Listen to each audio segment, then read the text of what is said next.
So tonight we're going to talk about the garden.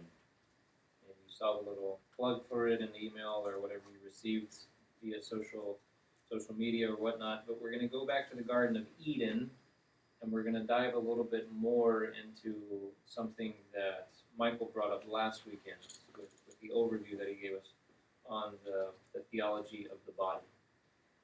And in doing so, I have really two purposes. One is you're my guinea pigs because this is helping me study this more and dive more into it. So I'm taking advantage of an opportunity to talk about it, to learn it better.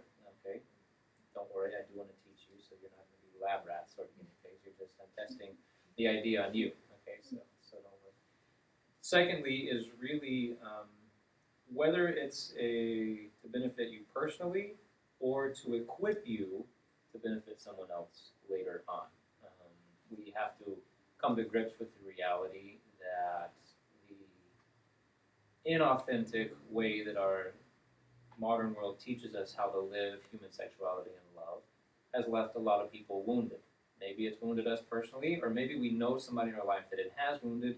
Maybe we're going to come across somebody in our life that it has wounded. And the church, for those people, have two great aids. Because the church can offer us healing in the sense of the truth, bringing us to a new understanding of our sexuality. That's really what I'm trying to focus on through the presentations on theology of the body. Is if someone has suffered any sort of deformation, we could say, of human sexuality because of their own sins or because they have experienced abuse or whatever it may be. One way of bringing healing to that is reforming their understanding of what is human sexuality. What is human sexuality in God's plan? What does God intend for me? So it's a re-envisioning of man that has to take place. I need to restore really the understanding of sexuality for me personally. The church has the fullness of truth, which is, I think, one of the reasons why we always have to turn to her, but especially turn to the teachings of St. John Paul II. When I was preparing to go with our little group that went to his canonization, I read Jason Everett's book about John Paul II and his 5 loves. And so the other day I was thinking about, you know what, I'm going to write Jason and tell him he left one out. He really has 6 loves. John Paul II had a great love for truth. And you see that in so much of what he did and so much of what he wrote about in the effort he put into teaching well and teaching the truth well. John Paul II had a love for the truth, which I really think, after obviously love of Christ, truth is Christ, so we can equate that, and after love of Mary, is really this love of truth that really propels him forward to the other great loves that he has. And so he gifted that to the church, especially gifted a deeper understanding of human sexuality and the plan of God. And that truth that the church has to offer us can be a means of healing. The church also has grace, which is another aspect. So when those two things are working together, when truth and grace are working in the lives of any individual, it's not only helping them grow in holiness, but it's also a great means of healing things from the past, healing the consequences of sin, both on the level of intellect and will. Okay, so it heals the whole person, and that's the beauty of what the church has in offering and continuing, prolonging the work of the incarnation and the redemption. Is the truth? The church has the whole package when it comes to finding the healing that we need from sin. So again, I want to present that because maybe you need it, or maybe somebody you know needs it, and you need to have something in your pocket to be able to just put in there, and then in their minds and their thoughts to think about. Have you really considered this aspect of it? Okay, so the healing and the helping is really the aim of this.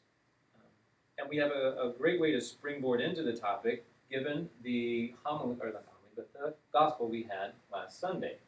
We had the Gospel of Mark. Jesus was approached by the Pharisees, and he has been put to the test. And they want to know, well, what is your interpretation of the law? How do you see it? Moses said that we could divorce our wives, and it was fine as long as we wrote up the nice little bill of divorce and presented it properly. We could do that. And Jesus responds in a way they're probably not expecting. Jesus doesn't get caught up in the legal issues. He doesn't get caught up in all the cobwebs of men's laws and men's understandings. He jumps above it, and he returns back to the divine law. He returns back to the divine order of things. And he says, well, because of the hardness of your hearts, Moses allowed it, but, and then he uses that word, but from the beginning, it was not so. And when he uses, John Paul II points out, when he uses that word from the beginning, he's pointing back to the book of Genesis. He's pointing back to the story of creation. Christ is really telling us, he says, if you want to know the truth about man, in many aspects, I was even bringing this sort of vision up in the social doctrine class that I was given, because John Paul II has the same approach to the concept of work. When he talks about work in Labor McCherson's, he goes back to the garden. He says work is not a punishment for sin. Work was there before sin. What made work, what was part of the punishment in relation to work was the difficulty of work, the toil, the hardship. That was after the fall. But there was a reality before the fall. And that's what we have to look towards to really come to the truth of what is work in God's plan. The same thing is playing out in John Paul II's approach to understanding human sexuality. He's saying we can't content ourselves with the historical reality of man after the fall. He's using the terminology, there's a theological prehistory that we have to go to that's part of the divine plan. And so if we want to return to innocence, because that's the projection, that's what sanctification is trying to bring us to, we want to get back to innocence. He says if we want to do that, well, then we got to go back to that original plan, and we got to see what was that original plan. And so John Paul II from there is going to springboard in to talking about some of these realities like original solitude, original integrity. And what we're going to focus on tonight is just that of original solitude, and really only a small aspect of it. John Paul II will start talking about this particularly in the fifth audience that he gives. So the first four audiences are kind of all building up to beginning to talk about original solitude. So Christ takes his listeners back to the garden, and what John Paul II is doing here is he's making what we could call, in more technical terms, a paradigmatic shift. Okay, he's saying we can no longer consider man just in his fallen state. We need to see, as I said, we need to see what was the original intent of God, because that is really what God wants to restore in us. Okay, he doesn't just simply want to help us out of the condition of sin, but he wants to bring us back, but in a whole new way. So even the bringing back is not going back to the exact same as it was. That's impossible. Okay, but he wants to restore that sense of innocence. He wants to restore that sense of solitude. He wants to notice I'm saying solitude and not loneliness. Okay, we gotta keep those different. Okay, he wants to restore that integrity. So this paradigmatic shift basically says when we want to understand who we are as human beings, and in the topic of this talk, it's within the realm of human sexuality. What John Paul II is basically saying, don't settle for looking to the man after the fall. You got to look to the man before the fall, and I even want to extend it to saying we also have to, while we look to the man before the fall, the first Adam, we also have to look to the man above the fall, okay, Christ on the cross. Because even though John Paul II is pointing us back to Eden, two gardens are always related in salvation history, and we could even extend it to say two gardens are always related in our personal salvation history, and those are Eden and Calvary. Okay, there's too much parallel going on there to only turn to one and ignore the other. Okay, so I want to suggest that when we're looking back to truly understand our sexuality, for example, we not only look to the story of creation, but we also need to read it in light of what Christ did for us on the cross. Okay, because he's also redeeming and healing there in everything that happened in the midst of the fall. So let's talk about this idea of original solitude. The problem of loneliness, the problem of solitude, or I'm not going to use loneliness and solitude interchangeably. Let me just say this. The problem of loneliness is not a modern one. Okay? we see that from the very beginning of the second account of creation. Remember, what's the first account of creation? It's the 7 days, and everything's happening, and God created man and male and female. We have that distinction at the very early part of the first creation story. But in the second creation story, we have something different happening. Okay, we have another anthropological view being given to us about who is man. Adam is in the garden, and what is it that God does to put him to the test? So in the first creation story, Adam is really just one of the other, we could certainly say, objects of creation. Okay? He's at the higher end of it, but he's right in that line of succession of creation. The second creation story, said John Paul II, jumps in from a different perspective, and it's trying to add more to what the first creation story was telling us. And so Adam is in the garden and he's put to the test. How does God test him? He starts bringing all of the animals before Adam and saying, what do you want to name them? So John Paul II says, this is the subjectivity test. He's basically trying to get Adam to realize, I'm not an object like the rest of creation. There's something distinct about me. And that's what is meant by this idea of naming the animals. It's showing, being a moment of revelation to Adam himself, saying, you are superior to them. But after Adam goes through all that series of naming them, what happens? That's where we get this line of, he recognizes that, well, I'm distinct from everything else, but that doesn't satisfy me understanding who I am. The negative aspect of, I am not like everything else, doesn't satisfy me in knowing who I am. And that's where we come to the moment of, it's not good for man to be alone. And John Paul II is going to point out, when Genesis speaks of this reality that man is alone in the garden, what we're talking about is not loneliness in the sense of I'm entirely by myself, I have no one else with me. It's a solitude. I'm unique. I'm unique in the midst of this creation. And notice, if you go back to Genesis 2, you're going to realize we do not yet have the distinction of male and female. So the first way of understanding original solitude touches on our identity in being in relationship with God. It's a solitude before God. Because man, in this moment of testing, he's come to the realization that he has knowledge of himself. I have a superior capacity. I have self-knowledge. I can know myself. I'm not like the rest of creation. And so he's entering into the understanding of his relationship and how he enters into relationship with God. Okay, so the first thing that original solitude speaks of is that reality that when we say it's not good for man to be alone, it's not good for man to go through life without a stable and lasting relationship with God. That's the first understanding that John Paul II is taking from it. And he says that applies to male and female. Because at this point in the creation story, we do not have the distinction of male and female. Actually, the Hebrew word that is being used at this moment is Adam, okay, which just means, because of our lack of ability to express it in English, it just means human being.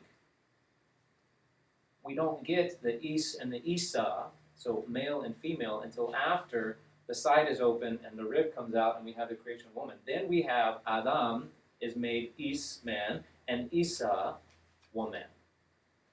Okay, so John Paul II is saying we got to see this, we got to realize this in this little subtle reality of the creation story. Don't read it just because you see Adam and you're only thinking, okay, Adam, male.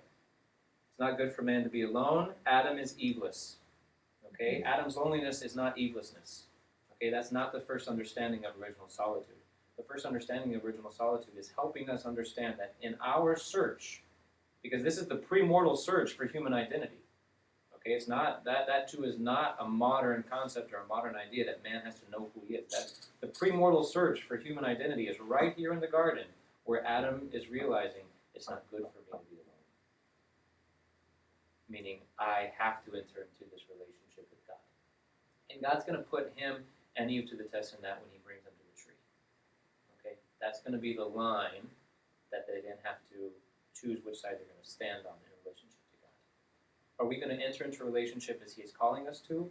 Or are we going to turn in pride and live life our own way as we see fit? Okay? So that first original solitude we have to understand is that. It's that man has personal dignity.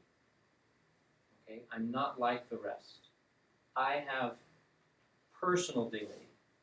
And that's an important concept that we always have to come back to, because the world in which we live today is saying so much different. Okay? Dignity is based on usefulness. Okay? Dignity is based on, it's not, the personal dignity that I have is not something transitory. It's something permanent and abiding. It's touching upon my very being. Okay? Because I've been created good, and I've been created in a way that I image and reflect God. I've been created, John Paul II is going to say later on in another document, and Benedict's going to follow him, I'm created for gift. Okay? My personal dignity is not dependent on what I have. My personal dignity is dependent on who I am. Because that's where Adam is at. He's distinct from all the rest. I have nothing else. I'm alone with you here in the garden. And so my dignity is not dependent on what I have. My dignity is dependent on who I am. And that's something that we have to constantly remind ourselves of. We have to constantly come back to. Okay? Because it's very easily, especially those of you who live a lot more, okay, I'm talking like 4 here, 1 over here, the one who live a lot more in the world, you get more bombardment with trying to place your identity in everything but that first and primordial relationship with God. That first and primordial standard of where dignity is found in that relationship with God. Okay? So many times we need to just do a little self-test and then recognize, am I falling into any way of thinking whereby I am placing my worth, I'm placing my dignity, I'm placing anything about who I am I building that on anything other than God, first and foremost? Okay? And this is where the healing really begins to come in the revisioning of our sexual identity, too. Because we have to understand that our gift of sexuality is really an intricate part of the vocation that God is also calling me to. The gift of sexuality is not an end in itself. I've been gifted with masculinity or femininity not only just for that, but it's also leading me forward to a vocation whereby I serve God. Okay, masculinity has its perfect end in fatherhood. Femininity has its end in motherhood, whether we understand that on the natural or the supernatural, spiritual level. Both of them have that end. And so even the dignity of who I am as a man, or the dignity, you just sat in perfectly segregated size, my dignity of who I am as a woman, okay, all of that is rooted first and foremost in my relationship with God and everything that God has given me as gift, so that I can be gift to others. So we have to go back. We have to go back to that, seeking to know who we are, seeking our identity has been present from the beginning, we could say, but it's equally a fresh search today for everyone who is living in the world. And even we can say for us religious. I mean, we constantly have to make sure that we are building our dignity, we're building our identity on, rooted in that vocational aspects too. Okay, especially as religious. I am a religious in everything. I have to be religious in everything. Religious is what constitutes how I live out this relationship with God. Everything about me is rooted in that. And that is built upon my dignity as a person. God has invited me into this living relationship with Him as a religious in a very particular way. Every vocation does that. It takes that, okay, you're called to a relationship with God, and then it specifies it even more for us. Okay? And the same thing goes with being a father, being a husband, being a wife, being a mother, all these other things. But just since I have equally a majority of religious in the room, I got to speak to that reality too. I have to see, well, in the dignity of my person, but also in the dignity of my vocation, how do I integrate also my sexuality and the gifts that come from it to that? How do I re-envision that in relationship to what we're being taught about from the garden? Because just because we're called to celibacy or chastity under vows doesn't mean that we're supposed to be alone either. It's not good for man or woman to be alone, even in religious life. Meaning, I then have to direct all of that energy that comes from masculinity and femininity, that comes from my sexuality. I have to direct that to a new kind of fecundity. I have to direct that, and that is really rooted in my relationship with God. Especially you have to see that if you're a missionary religious, the fecundity that you have as a missionary is going to be ultimately rooted in how deeply you live out that relationship with God. Because that's where you become the gift of self primarily, so that you can bear offspring. Right? Just like in a marital relationship, the gift of self happens in that conjugal act and union, and from that comes the fruit of children. From that comes the fecundity. And that is also need to be lived out in the day-to-day life in creative and unique ways. But we can't lose sight of that aspect. So even we have to go, as religious, have to go back to the beginning and realize, hey, it's not good for man to be alone. Okay? Even in how I live out my sexuality as religious, it's rooted and oriented first and foremost, and is spiritualized, is elevated by seeing it in light of this primordial relationship I'm called to have with God. Okay? And for someone who has struggled in the past with sins of impurity or whatever it may be, abuse or whatnot, this provides this new sort of vision on personal dignity is that first step towards healing everything that's been damaged or by personal sins and personal efforts, or been damaged by somebody else because I have been used. So either through my sexual sin, I have been using others, or through some sort of abuse, I have been used. And so my dignity has been cut at the root. And so now, seeing that dignity again in light of this begins to restore and build that back up. Okay. So this is, although everyone uses those cliche terminologies of theology of the body is the new time bomb, it's like it's going to be the bombshell of everything that's going to happen, really this is what the great thing about theology of the body and all of it is this ability to heal through truth. And that's really sometimes what's not being articulated. It's not being articulated in that way. It's just like, sex is bad, this is good, and this is how we're supposed to do it. Okay? But no, it's really, there's more to it. There's a healing aspect that theology of the body can really bring. The truth in it can really bring to society today, and that's where the bombshell, I guess, is that truth that comes to people, or that healing that comes to truth is a little bit. So, yeah, that's really all. I don't want to. The other part of the original Solitude begins to talk also about the relationship of male and female, because that's the second way of understanding the words of "it's not good for man to be alone," because that was within the context of that distinction that God made them male and female. Okay, but John Paul II focuses in the first two, so audience 5 and 6, on this aspect of it alone. It's relationship to our identity as human